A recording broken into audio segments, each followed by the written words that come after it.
Oke, saudara sekalian, kita akan merenungkan firman Tuhan ya. Hari ini tentang tokoh Sakeus ya. Saya ajak kita baca dari Lukas 19. Ya, saya bacakan ayat 1 sampai 10 ya. Saudara bisa menyimaknya. Lukas 19 ayat 1. Yesus masuk ke kota Yeriko dan berjalan terus melintasi kota itu. Di situ ada seorang bernama Zakeus, kepala pemungut cukai, dan ia seorang yang kaya. Ia berusaha untuk melihat apakah Yesus itu, tetapi ia tidak berhasil karena orang banyak, sebab badannya pendek. Maka berlari ia mendahului orang banyak, lalu memanjat pohon ara untuk melihat Yesus yang akan lewat di situ.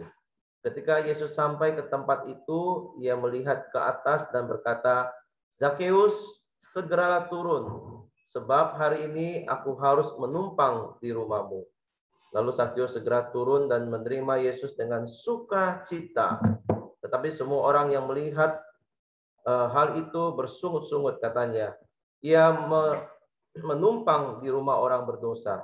Tetapi Zakeus berdiri dan berkata kepada Tuhan, "Tuhan, setengah dari milikku akan kuberikan kepada orang miskin, dan sekiranya ada sesuatu yang kuperas dari seseorang yang akan kukembalikan 4 kali lipat." Kata Yesus kepadanya, "Hari ini telah terjadi keselamatan kepada rumah ini, karena orang ini pun anak Abraham. Sebab anak manusia datang untuk mencari dan menyelamatkan yang hilang." Sampai di sini dulu kita membaca firman Tuhan ya.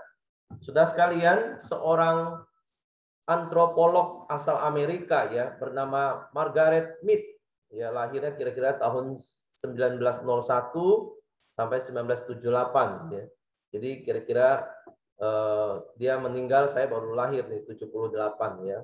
Dia mengatakan begini ya, seorang antropolog, "Jangan pernah meragukan keberhasilan sekelompok kecil orang yang bertekad mengubah dunia.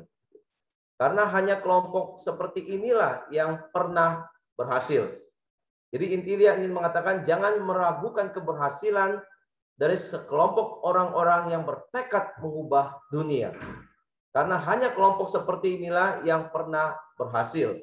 Sudah, jika seseorang sungguh-sungguh punya tekad yang besar, maka ia akan berhasil.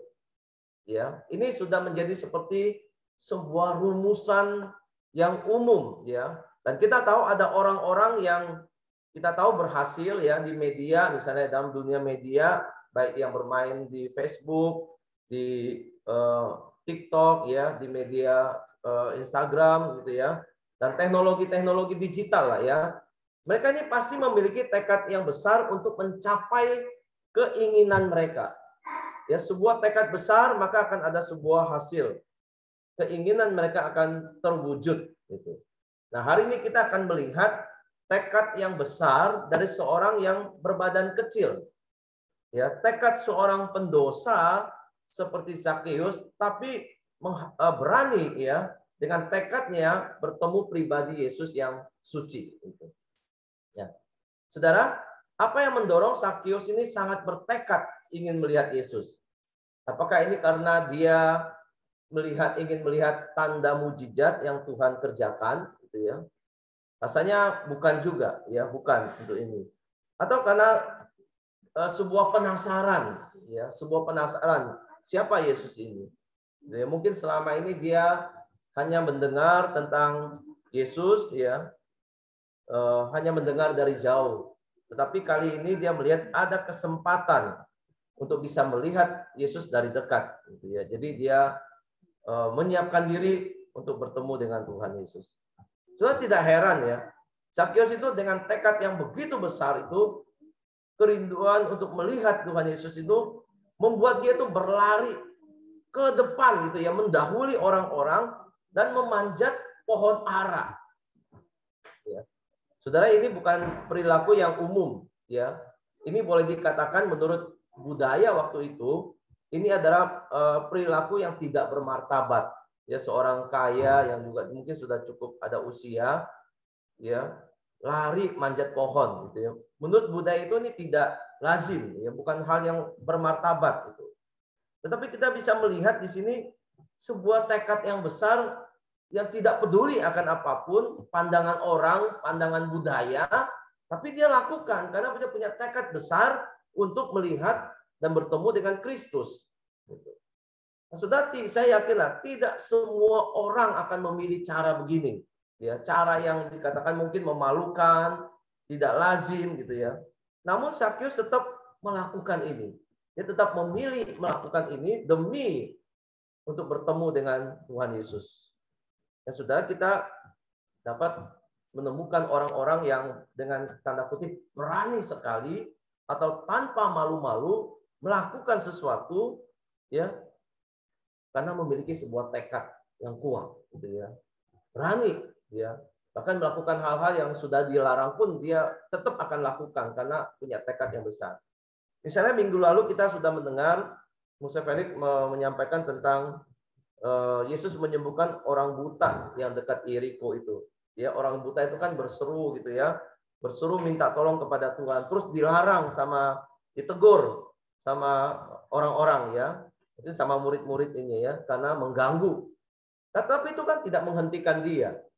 Karena tekadnya kuat, tekadnya besar, mungkin juga kerinduannya besar untuk mendapatkan pertolongan, sehingga membuat orang yang buta ini tidak berhenti meskipun dilarang. Dia bahkan berteriak lebih keras lagi supaya didengar oleh Tuhan Yesus. Nah, kita melihat usaha dia, tekad dia untuk berteriak lebih keras meskipun dilarang, akhirnya membuahkan hasil. Dia didengar dan Tuhan Yesus menyembuhkan dia. Kita juga bisa melihat ada orang-orang yang cukup bertekad atau nekat begitu ya, misalnya pergi bisa berjalan kaki atau pergi sejauh berpuluh-puluh kilometer hanya untuk pergi ke gereja, bisa gitu ya. Dan saya kemarin dengar juga ya, misalnya di gereja besar ya, di GRII misalnya ya, ada orang pagi-pagi sudah bangun untuk ke GRII dari Bogor, dari luar kota gitu ya, datang hanya untuk ibadah gitu ya.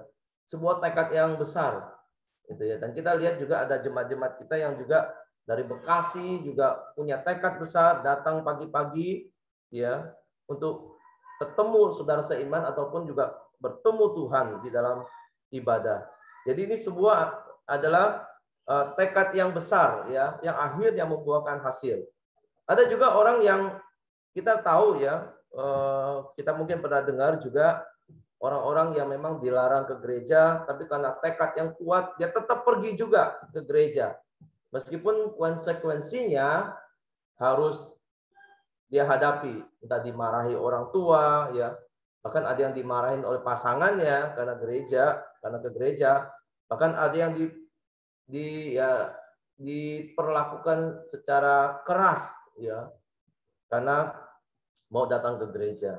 Tetapi orang-orang ini, semua ini tidak menghentikan orang-orang ini untuk datang kepada Tuhan, gitu ya. Terdorong oleh tekad di dalam hati untuk ketemu, untuk beribadah, untuk datang di hadapan Tuhan, gitu ya.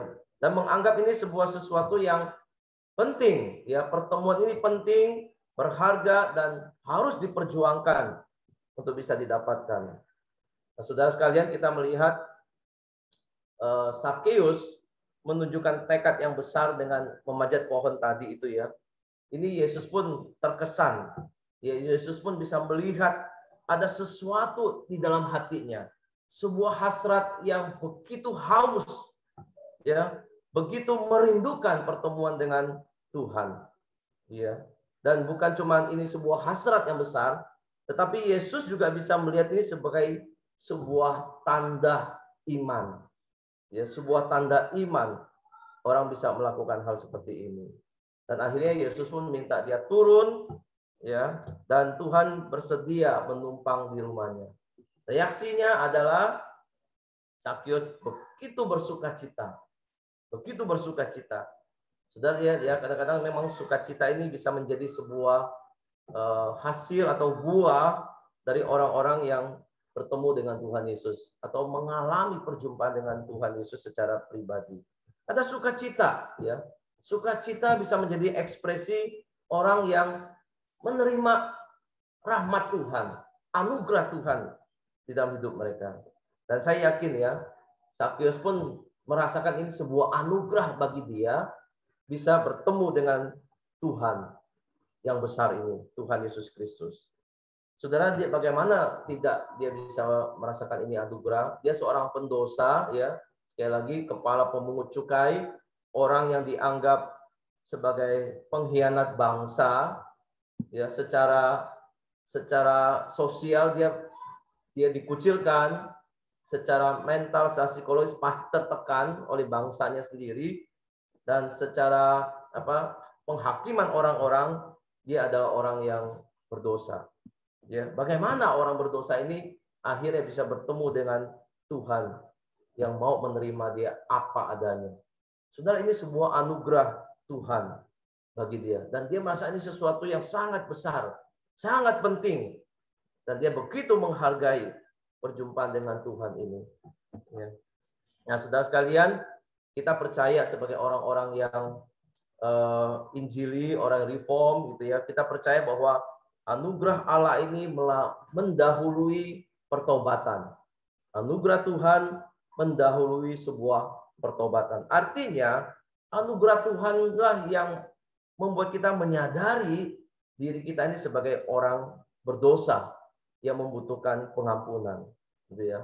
Dan akhirnya mendorong orang itu mencari Tuhan, datang kepada Kristus, atau bahkan dengan tekad yang kuat mencari bertemu dengan Tuhan Yesus.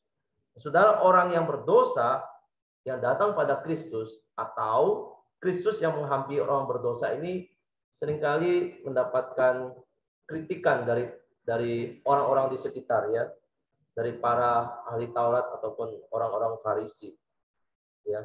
Jadi mereka akan selalu bersungut-sungut, ya, karena Yesus bergaul dengan orang berdosa, atau mereka akan mengatakan orang ini berdosa, dia tidak tahu siapakah Tuhan Yesus, misalnya. Seperti perempuan yang mengurapi Tuhan Yesus itu, ya.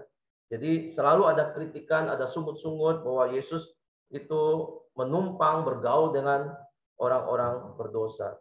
Jadi orang berdosa ini selalu dipandang hina, ya, dipandang sebelah mata oleh sebagian kelompok-kelompok yang, ya, dengan label agama, ahli-ahli Taurat, orang-orang Farisi.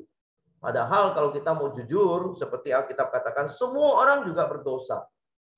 Semua orang berdosa. Hanya ada orang yang menyadari dirinya berdosa, ada orang yang tidak menyadari dirinya tidak berdosa. Ya, menyadari dirinya sebagai orang yang suci, gitu. Cuma ada dua kelompok orang ini. Semua berdosa sebenarnya. Ada yang sadar, ada yang tidak sadar. Dan apa perbedaan dari kedua orang ini?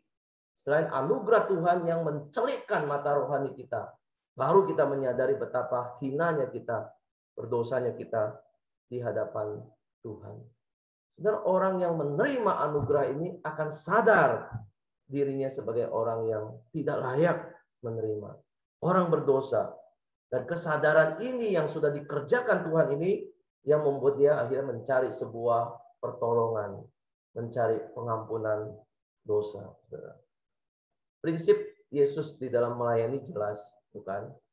Yesus menyatakan hanya orang sakit yang membutuhkan dokter. Orang yang sadar dirinya sakit yang membutuhkan dokter.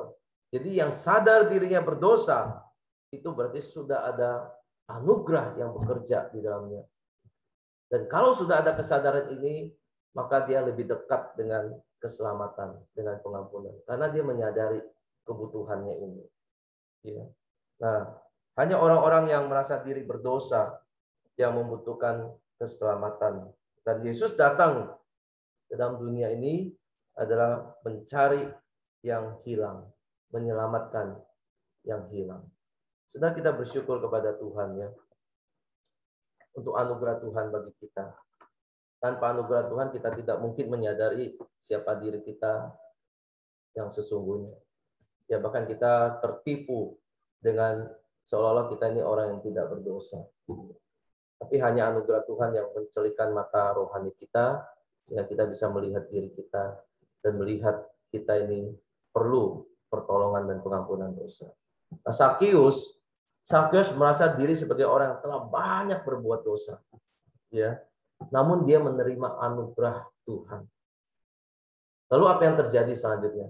Kalau orang sudah menerima anugerah Tuhan, ya, pertolongan pengampunan dari Tuhan, lalu Sakyus dikatakan dia memberi bukti di depan umum bahwa dia adalah seorang petobat sejati. Dari mana kita bisa tahu? Dari perbuatannya. Ya, ketulusan iman dan perbuatannya ditunjukkan dengan sebuah komitmennya untuk membayar kembali 4 kali lipat kepada siapapun yang pernah dia peras atau dia tipu, gitu ya. Jadi pengembalian harta 4 kali lipat ini sebenarnya pernah diatur di dalam hukum Musa. Ya, dalam kasus misalnya pencurian domba di Keluaran 22 ayat 1 di situ dikatakan, apabila seseorang mencuri seekor domba, ya, seekor lembu atau seekor domba, dan membantainya atau menjualnya, maka ia harus membayar gantinya, yaitu 5 ekor lembu ganti lembu dan 4 ekor domba ganti domba. Jadi kalau lembu gantinya 5 kali, kalau domba gantinya 4 kali lipat, gitu ya, untuk domba itu. Jadi ambil seekor lembu gantinya 5 ekor. Kalau kita mencuri seekor domba, gantinya 4 ekor. Jadi ada prinsip di dalam Taurat dan hukum Musa, ini penggantian yang berkali lipat kalau pernah melakukan kasus pencurian. Gitu. Jadi Sakyus di dalam hal ini menyadari dirinya pernah memeras orang. Ya. Barangkali dia pernah memeras orang, mengambil dengan paksa, yaitu juga mencuri hak orang lain, milik orang lain. Kini dia berkomitmen mengganti 4 kali lipat. Jadi ini sebuah refleksi, sebuah ekspresi dari pertobatan dengan mentaati hukum Tuhan yang dia mau kembali ke sana. Dulu mungkin dia melanggar hukum Tuhan dan dia tahu hukum itu sebagai orang Yahudi, gitu ya. Dia tahu, tetapi dia tidak mengindahkannya.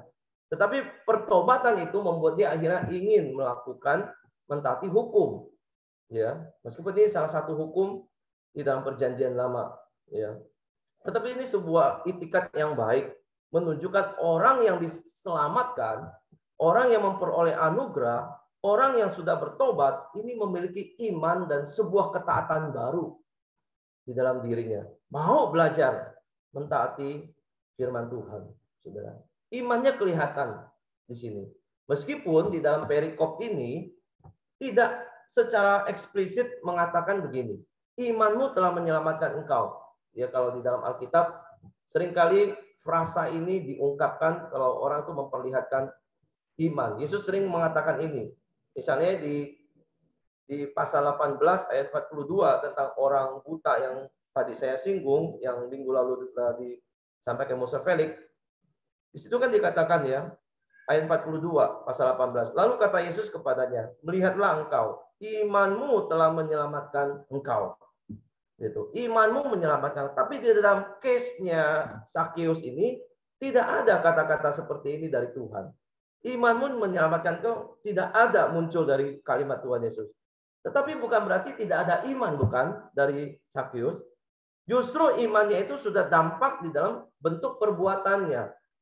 Ya, pertobatan sejati akan menghasilkan perbuatan baik, ya, ketaatan hukum. Ya, perbuatan baik dihasilkan. Meskipun perbuatan baik ini tidak bisa dibalik. Perbuatan baik belum tentu juga berasal dari iman yang sejati, kita tahu. Tetapi orang yang sungguh-sungguh sudah dipertobatkan akan menghasilkan perbuatan baik. Perbuatan baik belum tentu berasal dari iman sejati. Karena kita tahu lah orang-orang Farisi seperti ahli Taurat juga, mereka berusaha melakukan perbuatan baik, tapi motivasinya tidak beres. Bukan karena iman, bukan lahir dari iman, tapi untuk kepentingan diri sendiri. Ya. Seperti mereka, orang-orang seperti ini. Tetapi Sakyus itu sifatnya bukan seperti itu, motivasinya bukan seperti itu. Ya, Yakobus pernah mengingatkan kita tentang iman dan perbuatan, bukan? Ya, jika iman tidak disertai perbuatan, maka iman itu pada hakikatnya adalah mati. Mati. Nothing iman itu kalau tidak ada perbuatan. Iman yang kosong, bahkan iman yang mati. Jadi dari tindakan Zakheus, ini semua mengungkapkan sebuah pertobatan dan iman yang tulus. Dia bertekad mengembalikan harta, membagikan bahkan setengah dari hartanya. Berarti harta yang dia miliki setengahnya dia bagikan kepada orang lain. Dan yang pernah diperas diganti 4 kali lipat. Ini sebuah jenis kemurahan hati yang ditunjukkan. Generosity yang terbuka. Dan ini memang ciri orang yang sudah diubahkan hatinya oleh Injil.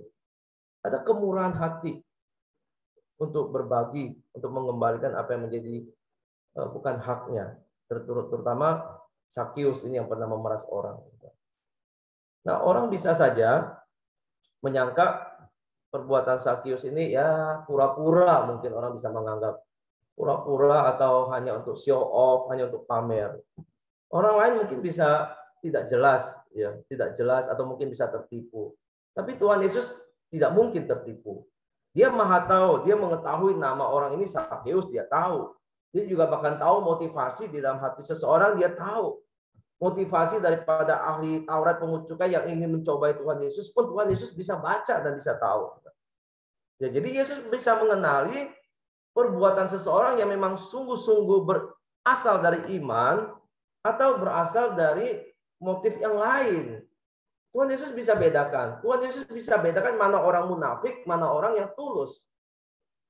Jadi tidak mungkin Yesus dalam hal ini salah mengenali, mengamati tindakan yang dilakukan oleh Zakheus. Yesus tahu bahwa ini memang perbuatan yang betul-betul lahir dari imannya. Dari perubahan hati yang sudah dijamah, yang sudah menerima anugerah Tuhan. Maka Yesus bisa mengatakan begini, bisa mengumumkan kepada orang yang hadir bahwa hari ini telah terjadi keselamatan karena orang ini pun anak Abraham. Yesus bisa menyatakan sebuah proklamasi, hari ini terjadi keselamatan. Orang ini pun anak Abraham. Artinya orang ini pun keturunan dari orang beriman seperti Abraham. Jadi kita melihat betapa Tuhan sangat mengenali perubahan sikap seseorang, perubahan tindakan seseorang. Hati seseorang yang berubah, yang menghasilkan sebuah pertobatan, perubahan atau tidak, Tuhan sangat mengenalinya. Kita mungkin bisa tertipu, tapi Tuhan tidak mungkin tertipu. Saudara, Jadi di dalam kasus ini kita melihat ada sebuah hal yang unik. Orang kaya pun akhirnya bisa bertobat. Orang kaya bisa bertobat. Di perikop sebelumnya tentang orang kaya yang sukar masuk kerajaan surga, itu orang kaya itu sepertinya tuh dilihat begitu buruk begitu mustahil untuk masuk ke surga. Dikatakan lebih mudah seekor unta masuk melalui lubang jarum daripada seorang kaya masuk ke dalam kerajaan Allah. Sampai dikatakan seperti itu. Sampai juga orang bertanya, kalau begitu siapa yang bisa diselamatkan Tuhan? Yesus berkata, apa yang tidak mungkin bagi manusia, mungkin bagi Allah. Nah, kali ini berbeda, saudara. Kali ini bagi Allah segala sesuatu mungkin. Sekali lagi. Dan Zakheus seorang yang kaya diselamatkan. Ini mungkin. Ketika Tuhan memberi anugerah kepadanya, maka tidak ada yang mustahil bagi Allah mengubah hati seseorang. Disinilah anugerah berperan penting di dalam hidup seseorang. Anugerah Tuhan. Grace itu sungguh-sungguh indah. Ketika Tuhan memberikan grace itu kepada seseorang. Bukan persoalan dia kaya atau tidak kaya yang bisa masuk surga, tapi persoalan dia menerima anugerah Tuhan atau tidak. Jadi Zakheus meskipun kaya tapi dia mendapatkan anugerah. Jadi ini seperti yang menyeimbangkan perikop yang sebelumnya yang mengatakan orang kaya itu sangat terpikat harta, tetapi di kali ini kita diperlihatkan seorang kaya pun bisa berubah oleh karena anugerah Tuhan.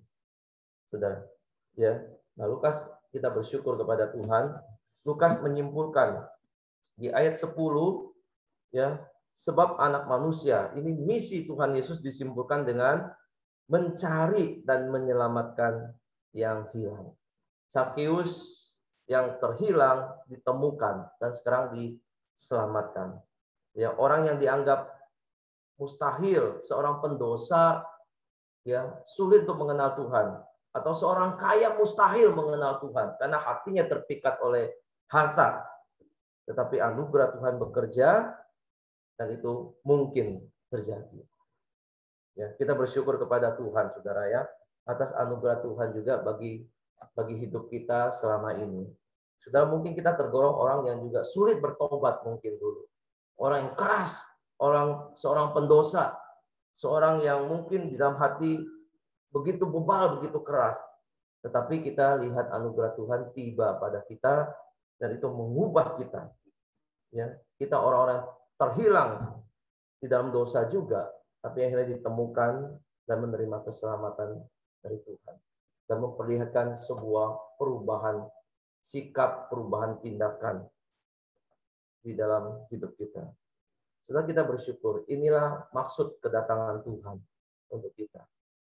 Mencari dan menyelamatkan yang hilang. Dan tidak ada yang mustahil bagi Tuhan. Kalau anugerah Tuhan itu diberikan dan anugerah Tuhan itu bekerja. Saudara, masih banyak orang yang perlu menerima anugerah Tuhan. Ya. Masih banyak orang terhilang. Ya.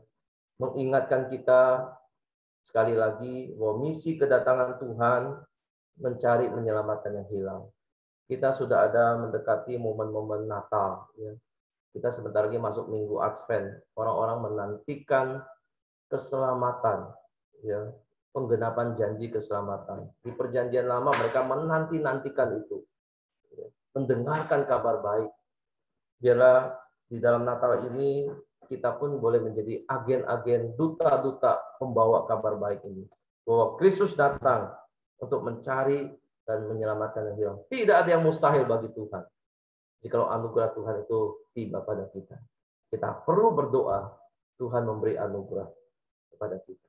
Dan kita boleh membawa ini di dalam pelayanan kita, di dalam misi Natal kita, ya, memberitakan maksud kedatangan Tuhan ke dalam dunia ini. Dan biarlah firman Tuhan ini mengingatkan kita, mari kita menghargai anugerah Tuhan. Jangan menyia-nyiakan anugerah Tuhan yang Tuhan berikan. Marilah kita terus melakukan apa yang Tuhan percayakan untuk kita kerjakan. Ya, dengan sungguh-sungguh menunjukkan sebuah perbuatan yang sesuai dengan pertobatan.